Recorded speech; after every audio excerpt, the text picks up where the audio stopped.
Hello everyone, today's discussion is about saints and we shall look at the following. What is a saint? How does the church canonize saints? Who are the doctors of the church?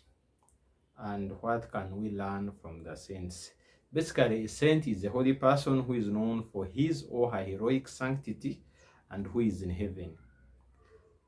Now, everyone who is in heaven is a saint. But unfortunately, we cannot know the full identities of everyone who has died. Everyone who has died and gone to heaven. So you could be having relatives or friends who died in heaven, but the church cannot recognize them as saints because it has no way of being sure where they are. Now, the other thing is the church cannot canonize somebody who is still alive because at any one time you can fall and lose your salvation. However, the church doesn't teach that only canonized saints are in heaven. No, it also knows that there are so many other saints who are not canonized but who are in heaven.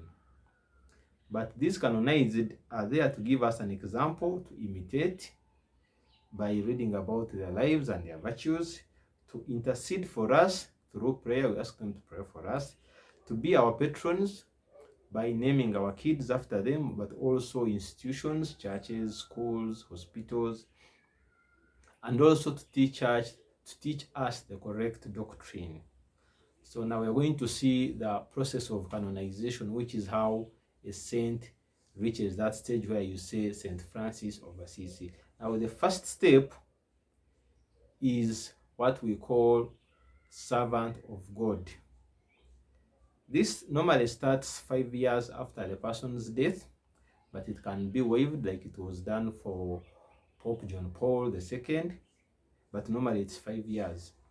And what happens is that somebody forwards this cause to the bishop for consideration. So if you know somebody whom you think was a saint, after 5 years from the person's death, you can be collecting data and then you present it to your bishop, asking for the person to be canonized. The moment the bishop accepts that cause, the person is referred to as servant of God. So among the people who are in this process but who are still at the first stage called servant of God, we have Monsignor Govian, Sister Medeo, Frank Duff, founder of Legion of Mary, Julius Nyerere, and Lucia dos Santos, the one from Fatima Apparitions, and so many others. There's so many. I'm just giving an example of those who you might know, those who are common or popular. So that is stage one. Stage two, the person is called venerable. And venerable means here that the bishop forwards that cause to Rome. Then the Vatican Congregation for Causes of Saints determines that the servant of God lived a life of heroic virtue. Then he gets that title called venerable. Heroic virtue does not mean that the person was sinless or perfect, but that they worked aggressively to improve their spirituality and never gave up. Common examples of people at this level of venerable include Edel Queen, the legionary, Archbishop Fulton Sheen, and Pope Pius XII. Then the third step is where the person is called blessed.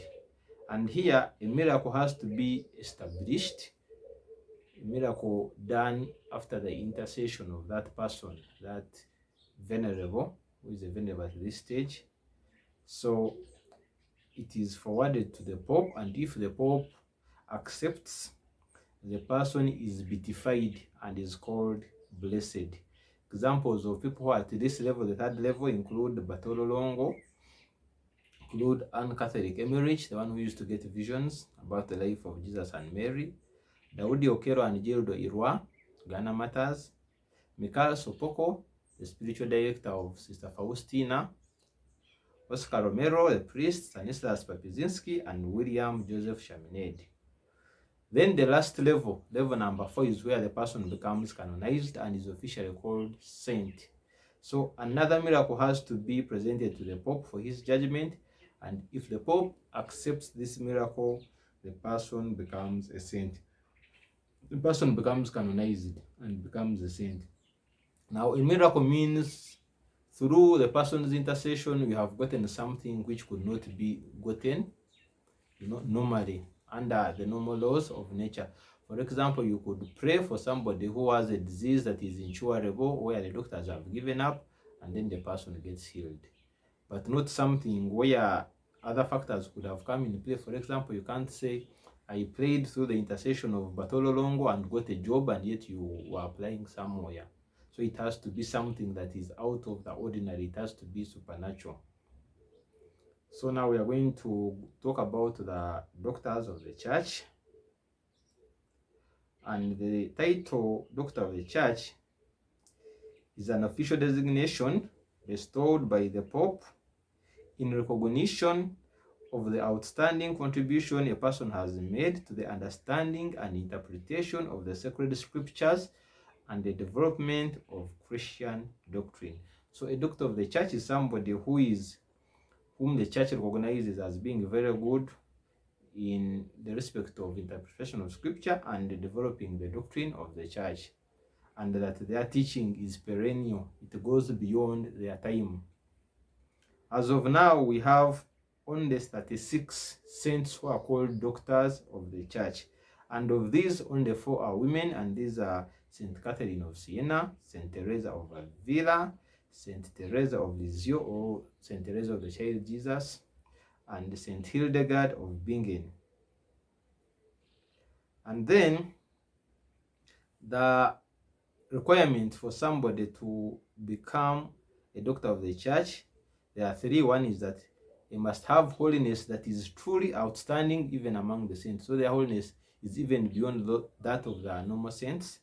There must be depth of doctrinal insight. They understand the Catholic doctrine very well and teach it well. And lastly, an extensive body of writings which the church can recommend as an expression of the authentic and life-giving Catholic tradition. So they must have written so much that is helping the doctrine of the church to grow. Now, originally there were only 8 doctors of the church, 4 from the west and 4 from the east, and the 4 from the west include St. Ambrose, St. Jerome, St. Augustine, and St. Gregory the Great, while the other 4 from the eastern included St. Athanasius, St. Basil the Great, St. Gregory of Nazianzen, and St. John Chrysostom. So in total now there are 36, and the most prominent moral theologians per now, the greatest moral theologians that we have had, include St. Thomas Aquinas and St. Alphonsus Marie de Rigori. So those are the doctors of the church. Now, what can we learn from the saints? Because these saints give us a model to copy. They are the ones who have perfected the Christian life. They have imitated Christ the most. So it means whatever they live their life like is something we need to learn and imitate. So number 1 is that they had a special devotion to Mother Mary. You will never find a saint who was not devoted to Mother Mary in a special way. All of them. But there are some who stand out, like Saint Bernard of Clairvaux and Saint Maximilian Kolbe, who even had visions of Mother Mary when they were still children. Maximilian Kolbe actually got a vision where Our Lady presented him with 2 crowns. One was red and the other was white. The red one was for purity or chastity, and the red one was for martyrdom. And Our Lady asked him to choose, and he said, I will take both. So he died both a martyr and he was a priest, so he lived a life of celibacy. And many saints have written songs, prayers, poems to Our Lady. That's how much they loved Mother Mary. Others have started orders for Mother Mary, organizations. All of them implored their help from her and claimed that she was the source of all their holiness. These saints, everything they did, they credited it to Our Lady, the Blessed Virgin Mary. And we have people like Frank Duff, who started the Legion of Mary, which is a worldwide movement. In fact, in Uganda, if you go to any parish and you want serious Catholics, they are the legionaries. So this was started by Frank Duff, who is still at the level of servant of God, the first level. But we also have people like St. Louis de Montfort, who started consecration to Our Lady, which is the way of consecrating all your actions and deeds and everything to Our Lady, and your prayers and your merits. It is a very beautiful way to consecrate your life. And Maximilian Kolbe, who started the Militia Immaculata, the army of the Blessed Virgin Mary.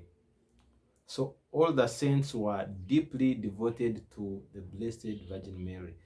Number two, all of them lived the evangelical counsels perfectly. And the evangelical counsels are three.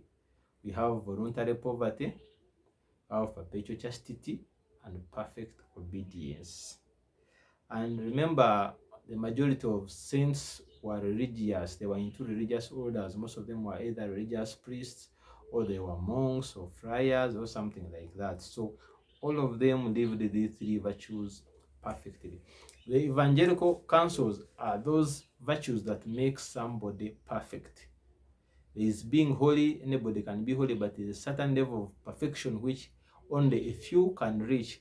And this was gotten from the gospel where the rich young man asked Jesus what he could do, that he had already obeyed the commandments. And then Jesus said, sell whatever you have and give the money to the poor, and then come and follow me. That is voluntary poverty. You do not own anything, though it doesn't mean that you can't have anything, but it is not for your own personal gain.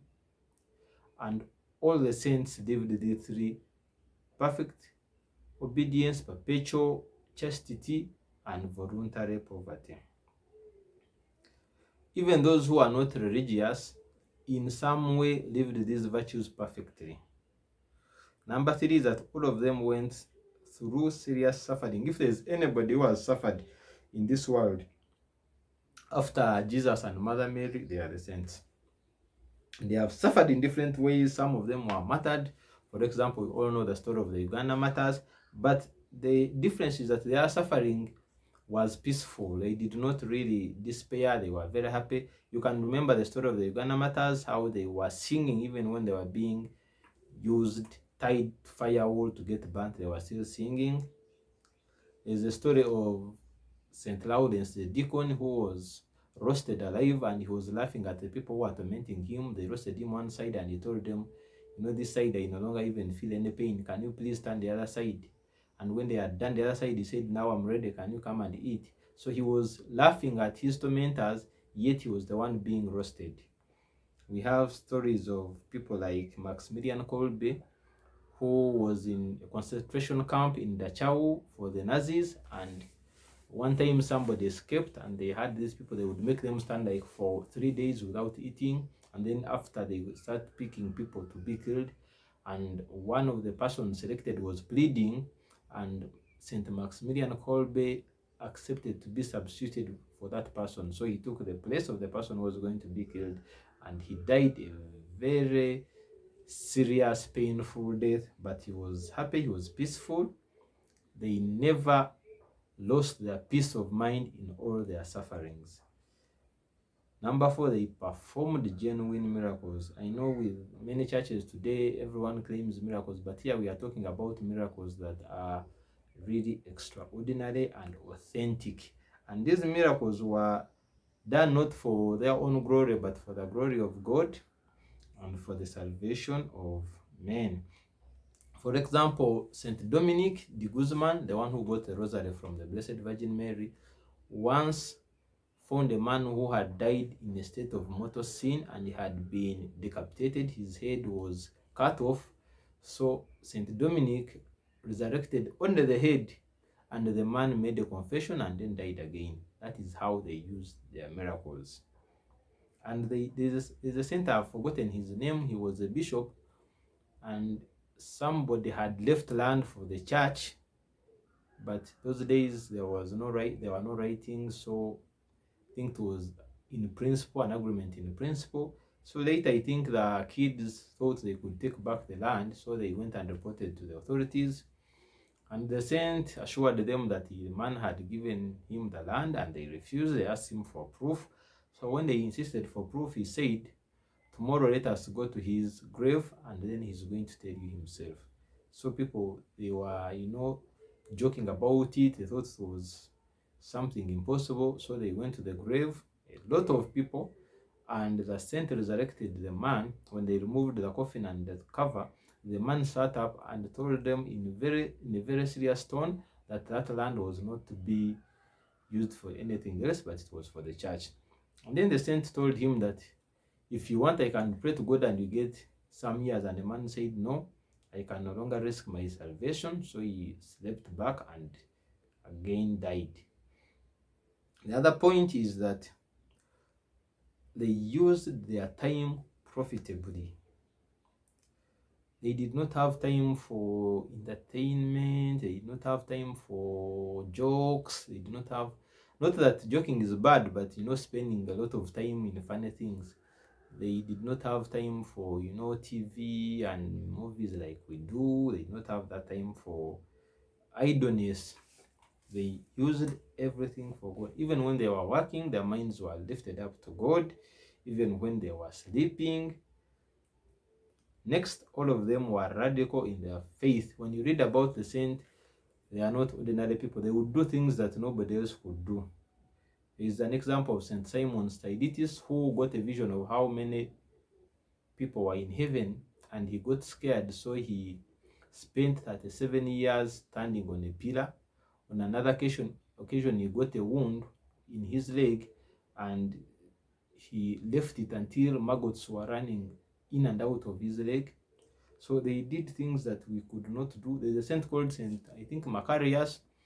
One time he was bitten by some insects when he was coming from the swamp, and he killed the insect. Then later he realized he could have used that moment, that pain, for mortification and satisfaction for his sins. So he went back, undressed, and spent the night in the swamp where those insects were very many.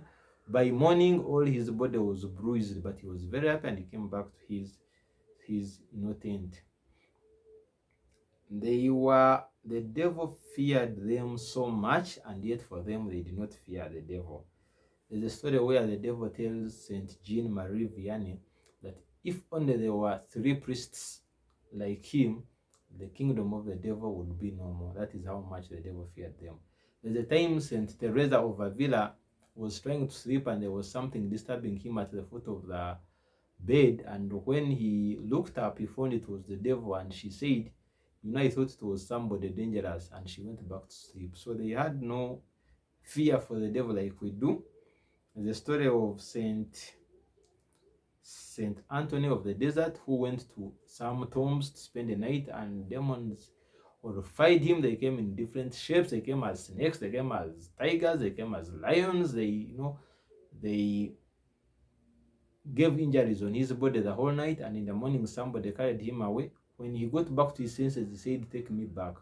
I cannot fear these evil spirits. So he went back to the tomb where I spent the night. They came back at him, and he told them, you do whatever you can, but I'm not scared about you. So they had no fear of the devil. And know that these things are what we can learn from them and imitate them. The other point is that they were hated by society, by their families. St. Thomas Aquinas wanted to live the way of Francis, moving around as a beggar, and yet his family was very rich. So they stopped him, and he insisted. So he was imprisoned by his own family, by his own parents. And when they imprisoned him, they realized he was not going to change his mind. So they sent a prostitute to his room, and he chased her with fire, a log of firewood. And his parents at last gave up. The same happened to St. Francis of Assisi. His parents were dealing in silk. They were rich people. But when St. Francis discovered God, he decided to move around barefoot as a beggar. And his family were very embarrassed because they were rich people. He was embarrassing their family name. But St. Francis stuck to his guns, and despite the opposition from the family, he insisted on his life. He is a saint who, she's called Blessed Maria Theresa of St. Joseph. She actually was a Protestant, and when she converted, she was chased from work, and her employer made sure nobody could employ her. Her father was against her, but she stuck to her guns and even became a nun. So they were not very popular people in terms of society. They were not celebrities, but they were, hated, not liked, and that was the life of Jesus. They were from all walks of life, from different countries, from different abilities. Some were intelligent. For example, St. Thomas Aquinas, I think, is actually the greatest, theologian. He was a philosopher. He had a very, very good brains. This is the person who would dictate his work to secretaries, and at one point he would be having three secretaries, and he would be dictating 3 different books at once. That's how intelligent he was. But some were also dense.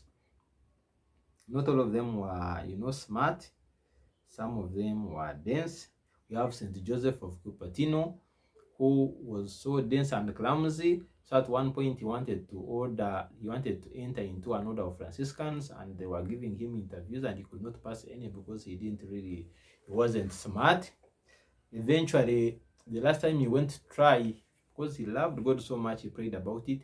They only asked him one question, and that is the only thing that he knew in his head, and that is how he passed. But this is a man who, whenever he was celebrating Mass, he would be filled with so much love of God that he would fly in the air, literally, carrying the host, and he was a very, very holy man. So some were rich, some were poor, some were kings. We have some were farmers, like St. Isidore, the farmer who used to do plowing with oxen, and his workers started reporting him that he would spend a lot of time in church and do little work. So what happened is, whenever he would go to church for Mass, angels would come and do his work, and then they would find that he had done actually more work than the people who did not go to church. So they were of all categories. Some died young. We have the kids of Fatima, Jacinta, and Francisco. We have Maria Goretti, who died at the age of 13. We have St. Dominic Savio. We have St. Philomena. Some were old, like St. John the Evangelist. So they were from all kinds of categories. They were from different countries. We have saints from Uganda. We have saints from Lebanon. We have saints from Sudan. All over the place. Then some had, not all of them were, holy from birth. Some of them were sinners at first and they converted, and we have examples like St. Augustine, who even had an illegitimate child. We have St. Dismas, who converted at the last possible moment on the cross at the side of Jesus. We have St. Francis of Assisi, also converted when he was old. There is Blessed Bartolo Longo, who was actually even a satanic priest at once, but converted and built a very beautiful church to Our Lady called Our Lady of Pompeii in that island that was once destroyed by a volcano. We have St. Mary of Egypt, who was a prostitute but also converted. So not all of them were holy, but we also have those who were holy from childhood. We have saints like St. Teresa of the Child Jesus and St. Aloysius Gonzaga, who never committed any mortal sin during their whole life. So they were that different, that diverse. And then all of them had tough discipline. Today, when people talk about saints and mercy, it's like they were very simple people. They were always laughing, but they were very tough. Saint Benedict, the one who started the monastic life, the life of monks, had very tough rules that at some point his own students tried to poison him, actually not once but twice, and miraculously he survived both. And like I said, most of the saints were in religious orders, and these orders had rules which were when you read the rules of these people, you'll actually find, you would think they are harsh, but that is how they made saints out of those rules. Saint Benedict had his own rule. I think even the Franciscans, Dominicans, all these orders, you can take time and look for their rules on the internet. You'll be shocked. They would give punishments like licking the whole, floor with your tongue. They would even, cane, scourging. They made sure that there was no laxity in discipline, and that's how all these orders have made so many saints. So the saints were not really soft, they were tough, but also loved God more than anything. So we have these saints to give us an example of the life we need to live and to follow and to imitate, so that we can also go to heaven and maybe be declared saints. God bless you.